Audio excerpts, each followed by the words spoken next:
All right, thanks everyone. That song was "Touch and Go" from the Tekken 4 soundtrack. All right, so for Tekken 3, as I believe Butters mentioned, this one was more of the next generation. Time leaped ahead quite a bit in the franchise by that point, and even more so than that, they completely revitalized how the game is played. Most of the basic tools were kept, but if it had stayed the way it was, Tekken would have become very rigid and stiff. Whereas by Tekken 3, they made a ton of changes to where it was ended up just being a much more fluid and more enjoyable gaming experience. And it's one that's still very playable today. Like, you can still play this game competitively and it still feels just as good today as it did back in 1997.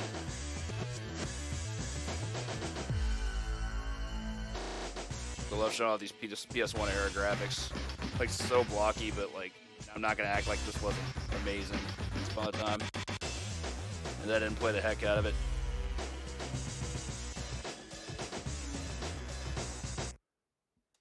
Alright, so in the case of Tekken 3, I've actually once CC'd this game with a number of characters. I've once CC'd it with Law, with Paul, who was actually my first, King, which is kind of hard, Heihachi, one day probably with Jin, but I don't know if I've actually gotten with him. But today we're going to be playing as Ling Xiaoyu at 3, 2, 1, go.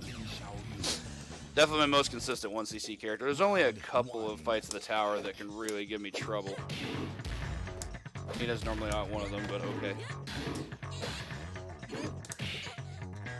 The throw break, huh? Once again, also on the highest difficulty.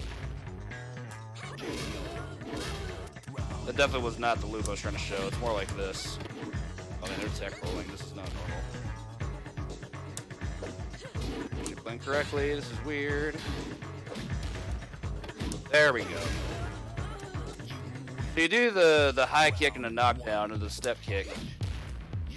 And it just creates a loop as long as it doesn't trade or anything.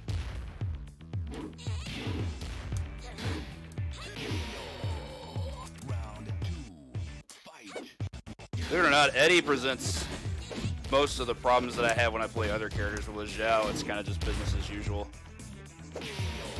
Go.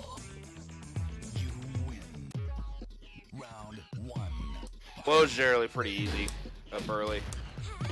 We won't need much more than this with Zhao as long as the AI tends to cooperate. But we have other tools if we need them.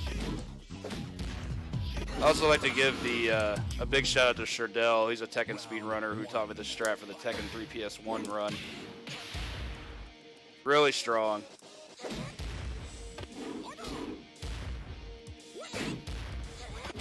It does so much damage. Optimally, you only need 4 hits to kill them with this. And sometimes you gotta finish them with jabs at the end. Don't have too many issues historically with Yoshi. Decent enough. The only characters that have really given me trouble so far in the actual tower are Lei and occasionally Ogre, like small Ogre. He was ducking after that. Interesting. Get him with his throw for a lot of damage. Re-juggle. Decent. Punish. It was hilariously unsafe. Paul decides to get defensive, he can be a real issue. But if he takes his hits like we want him to, we're going to be fine.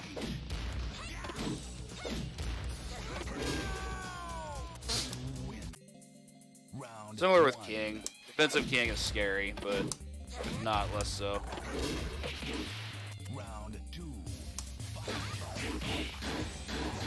Let's go for a 10 hit here, I guess. Gotta block that.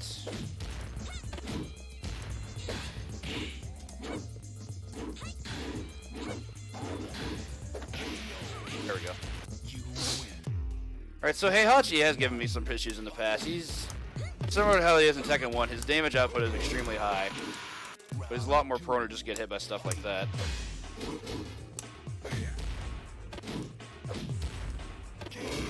Alright, the ogres is where things are going to start mattering. Let's see where this goes. 3, punish. Of course he blocked last hit. Alright, so the thing with Ogre is for the second round, he always transforms into True Ogre, which I always think was an interesting concept to be able to do with a game like this. We got a free punish there, should be able to finish it from here, and that's a 1CC.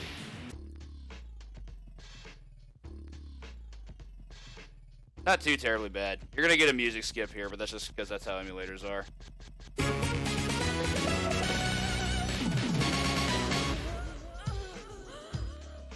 Yeah, not too terrible a run. AI was cooperative for the most part. I actually don't think I lost a single round. It actually was scarier early than it was late, which is strange. That's definitely not normal. I hate how it does all the music skips during the replays.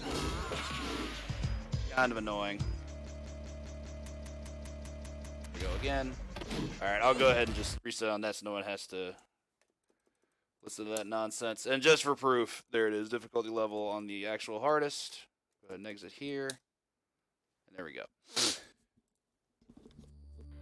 Alright, hope that was a solid slice of nostalgia for all of you. Didn't think I was going to sub 4 today, even though I didn't do cutscene skip or anything. So, not too bad. But yeah, we'll get our next game going here in just a moment. See y'all soon.